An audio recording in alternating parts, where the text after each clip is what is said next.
চলতি মৌসুমে জয়পুরহাটে ৪,৭৩০ হেক্টর জমিতে শীতকালীন সবজি চাষের লক্ষ্যমাত্রা ধরা হয়েছে। বর্তমানে বিভিন্ন এলাকায় উৎপাদন হচ্ছে বাঁধাকপি, ফুলকপি, বেগুন, টমেটো, মরিচ সহ শীতকালীন সবজির চারা। প্রকারভেদে বিভিন্ন চারা বিক্রি হচ্ছে ১ টাকা থেকে ৫ টাকা পর্যন্ত।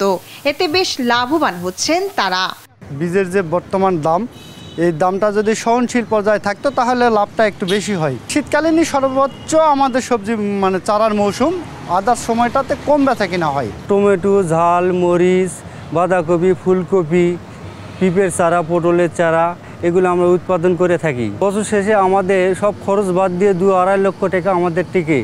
এখানকার চারার মান ভালো হওয়ায় স্থানীয়দের পাশাপাশি কিনে নিয়ে যাচ্ছে দূর দূরান্ত থেকে আসা কৃষকরা।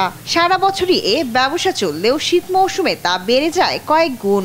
মৃত্যুঞ্জয়ের এখানে ভালো চারা পাওয়া যায়, বিভিন্ন ধরনের এই চারা আমরা সংগ্রহ করি এখান থেকে, এবং বিভিন্ন জায়গার লোকজন আসে এখান থেকে চারা সংগ্রহ করে নিয়ে যায়। মরিচের চারা নিতে আছি আর ২.৫ টাকা পিস। এখানকার চারা খুবই ভালো। কৃষকদের সব ধরনের সহযোগিতার আশ্বাস কৃষি বিভাগের। সবজির ফলন তো আছে, সেই সাথে এটাও তাদের একটি অতিরিক্ত আয় হিসাবে কাজ করছে এবং তাদের আর্থসামাজিক উন্নতিতে সহযোগিতা করছে। আমরা কৃষি বিভাগের পক্ষ থেকে কৃষক ভাইদের যাতে সঠিকভাবে চারা উৎপাদন করতে পারে, যাতে চারা গোড়া পচা রোগ না হয়, চারার কোয়ালিটি ভালো থাকে এবং কি প্রয়োজনীয় পরামর্শ তাদেরকে দিচ্ছি যাতে তারা আরও বেশি করে চারা উৎপাদনে মনোযোগী হয়। উদ্যোক্তাদের সরকারিভাবে সহযোগিতা করলে মানসম্পন্ন সবজি উৎপাদন বাড়বে আশা সংশ্লিষ্টদের। শায়লা খান, নিউজ ডেস্ক, দেশ টিভি।